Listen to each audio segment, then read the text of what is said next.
Kristiyano na tunay ay ang samahan ng mga apostol. Wala nang iba base sa Biblia. Ito magandang topic din ito mga kaibigan sapagkat sa panahon ngayon ay napakaraming samahan or grupo na mga Kristiyano daw sila. Pero ang katotohanan ay mga piki naman sila. Bakit po? Ang katotohanan po, ang samahan ng mga tunay na Kristiyano ay yung samahan ng mga apostol. Sila ang unang tinipon ng ating Panginoong Hesukristo, ang mga apostol. Pagkatapos, ang mga apostol ay inutusan naman ng Panginoong Hesukristo na mangaral sa lahat ng mga bansa, gumawa ng mga alagad, or gawin nilang mga alagad ang lahat ng mga bansa.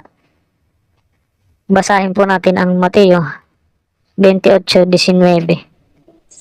Dahil dito, magsiyaon nga kayo, sabi ng Panginoong Hesukristo sa mga apostol. At gawin ninyong mga alagad ang lahat ng mga bansa na sila inyong bautismuhan sa pangalan ng Ama at ng Anak at ng Espiritu Santo. Ayan pong maliwanag. Inutusan ng mga apostol na gumawa ng mga alagad o gawin mga alagad ang lahat ng mga bansa. Ibig sabihin, ang mga tao ay kumbinsihin nila upang kumilala sa ating Panginoon sa Kristo, magbalik sa Diyos, at maging kasama nila. Maging mga Kristiyano ang kanilang makukumbinsi. Ano po ang samahan ng mga apostol na kanilang pinagsasama-samahan na silang mga tunay na Kristiyano? Walang duda yan. Basahin po natin ang 2 Korinto 1:1. Si Pablo na apostol ni Kristo Jesus sa pamamagitan ng kalooban ng Diyos at si Timoteo na ating kapatid sa iglesia ng Diyos. Ayan po ang maliwanag. Ang mga apostol ay magkakapatid sila sa loob ng iglesia ng Diyos. Yung po ang tunay na samahan nila. Marami ngayong mga samahan hindi naman iglesia ng Diyos. Nagtayo-tayo sila ng sarili nilang mga pangalan. Hindi naman pwedeng ganun. Kaya sabi ng mga apostol, ay matuto kayo sa amin sa kanilang mga sinulat. O, diba?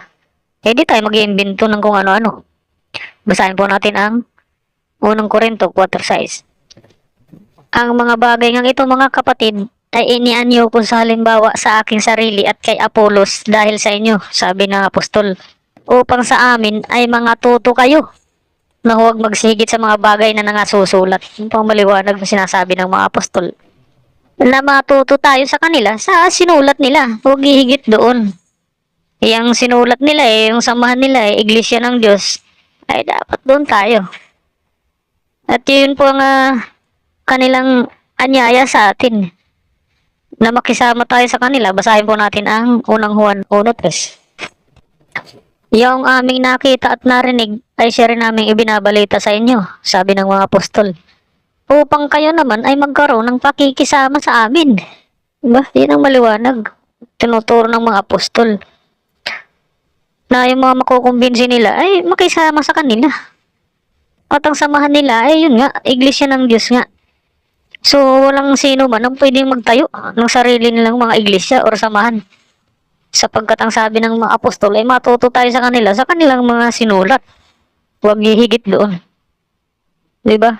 Ikaw, kaibigan, tanungin mo sarili mo, saan ka ba nabibilang, saan ka ba kaanib? Sa iglesia ng Diyos ba, nasama ng mga apostol? Or imbento ng pastor mo yung samahan mo? Ikaw ang makakasagot niyan, kaibigan. Diba? At tiyak ako, pag hindi yan iglesia ng Diyos na sama ng mga apostol na sinasamahan mo, niloloko ka lang ng pastor mo. Ganun ho yun, napakarami ho ngayon manloloko. Kaya nga ho, ang mga apostol ay meron hong babala. Sapagkat alam nila, maraming magtuturo ng iba doon sa tinuturo nila. Basahin po natin ang kanilang babala sa Galatia 1:8. Datapwat kahimat kami o isang anghel na mula sa langit ang mangaral sa inyo ng anumang ibanghilyo na iba sa aming ipinangangaral sa inyo ay matakwil. Matakwil, ibig sabihin wag tanggapin. Huwag niyong kikilalanin. Di ba? Pinapatakwil na. Pagtabuyan mo yan, pagka ibang hilyo ang itinuturo. Ganyan karamihan ngayon, mga pastor. Iba ang turo doon sa itinuro ng mga apostol. Kaya nga ako nagbabala sila mga apostol eh. Dahil alam nila na marami magtuturo ng iba. Kaya nga pag ang samahan na sinamahan mo kaibigan, hindi yun ang samahan ng mga apostol. Ibig sabihin iba ang turo niyan. Ibang ipinangangaral niyan doon sa ipinangaral ng mga apostol. Kaya yan ang babala ng mga apostol. Kaya maliwanag po ang sinasabi ng mga apostol na ang samahan nila ay iglesia ng Diyos. Doon sila magkakapatid. Di ba? Gaya ng ating nabasa. Kaya ho mga kaibigan, madali lang natin malalaman or makikita ang katotohanan sa tunay na samahan ng mga Kristiyano. Kasi yun po ang samahan ng mga apostol ang tunay. Wala nang iba. Di ba? Yan ang maliwanag ho eh. Mayroon nung isa eh, hindi turo ng mga apostol ang tinuturo eh. Yung Sabadista, Seventh Adventist Church. Napakalayo. Wala. Ang mga turo dyan, hindi turo ng mga apostol. Kaya tiyak tayo na mali. Maling relihiyon ng Seventh Adventist, mga Sabadista. Nagkukunwari lang yan mga Kristiyano.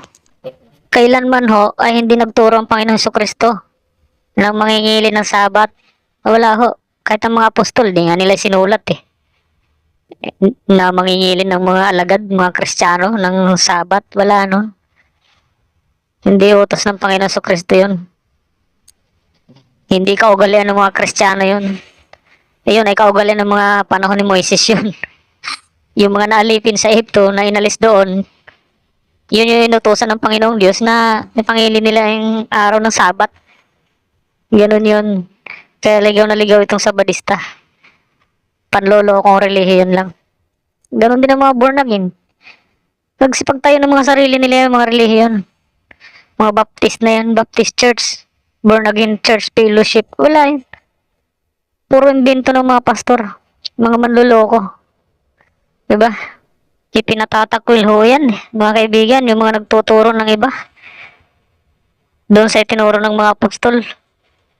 Ipinapatakwil ho yan. Ibig sabihin, huwag ho ninyong tatanggapin yan. Siguradong mali yan. Magliligaw lang yan. Mapapahamak lang kayo sa mga yan.